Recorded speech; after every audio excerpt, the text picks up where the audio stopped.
안녕하세요, 여러분. 오늘의 뉴스입니다. 2024년 7월 23일 국무회의에서 세 가지 주요 법령의 시행령 개정안이 의결될 예정입니다. 먼저 국토계획법 시행령 개정안입니다. 2024년 8월 7일부터 공간혁신구역이 도입되며 주요 도심과 부도심, 유휴지, 대규모 시설 이전지 등 다양한 지역이 지정 대상에 포함됩니다. 또한 토지 면적의 3분의 2 이상 소유자의 동의를 받아 민간 제한도 가능합니다. 공간재구조화 계획 수립 시 절차가 간소화되며 주거, 상업, 산업 등 다양한 기능의 융복합이 목표입니다. 뉴빌리지 사업은 저층 주거지를 정비하는 프로젝트입니다. 이번 개정안에 따르면 뉴빌리지 사업구역에서 개량 또는 신축하는 단독, 연립, 다세대 주택은 용적률이 법정 상한의 최대 1.2배까지 완화될 수 있습니다. 이는 지자체가 주택 재정비와 기반시설 설치 등을 포함한 도시재생활성화 계획을 수립할 경우에 가능합니다. 국토교통부는 제도 시행과 함께 지자체의 적극적인 제도 활용을 유도하기 위해 선도 사업을 본격적으로 착수할 예정입니다. 공간혁신구역은 교통거점, 군부대, 공공청사 이전지 등 성장 잠재력이 있는 후보지 16곳이 이미 발표되었습니다.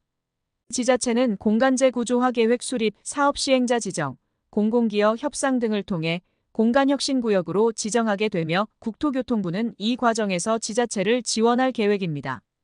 2024년 7월 31일과 8월 14일에 시행될 자동차관리법 시행령 개정안에 대해 알아보겠습니다. 먼저 자동차 결함 추적 요건에 관한 개정안입니다. 이번 개정안에 따르면 자동차의 특정 장치가 운전자의 의도와 다르게 작동하여 사고가 반복적으로 발생하는 경우 자동차 제작자가 결함 조사에 필요한 자료를 제출하지 않으면 인명피해 발생 여부와 관계없이 결함으로 추정할 수 있게 되었습니다. 이는 안전성을 높이기 위한 중요한 변화입니다. 다음으로 침수 차량 불법 유통 방지 및 폐차 질서 확립에 관한 개정안입니다.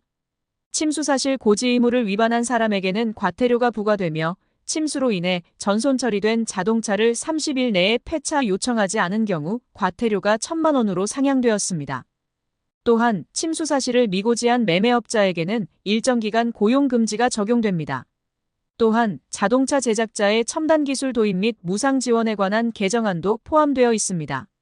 자동차 제작자가 첨단 안전장치를 설치하거나 차량 무상 점검 등을 통해 소비자 보호 및 안전을 위해 자발적으로 노력한 경우 법 위반에 따른 과징금을 최대 4분의 3까지 감경할 수 있게 되었습니다.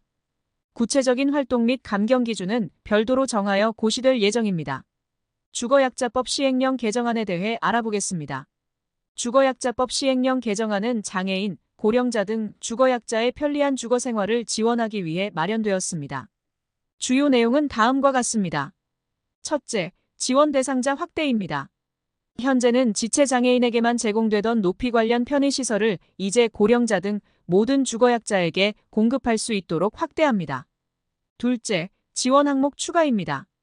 기존에 제공되던 4종의 편의시설 외에 2가지 항목이 추가되었습니다. 새롭게 추가된 항목은 욕실 내 좌식 샤워시설 설치와 수건거리 높이 조절입니다.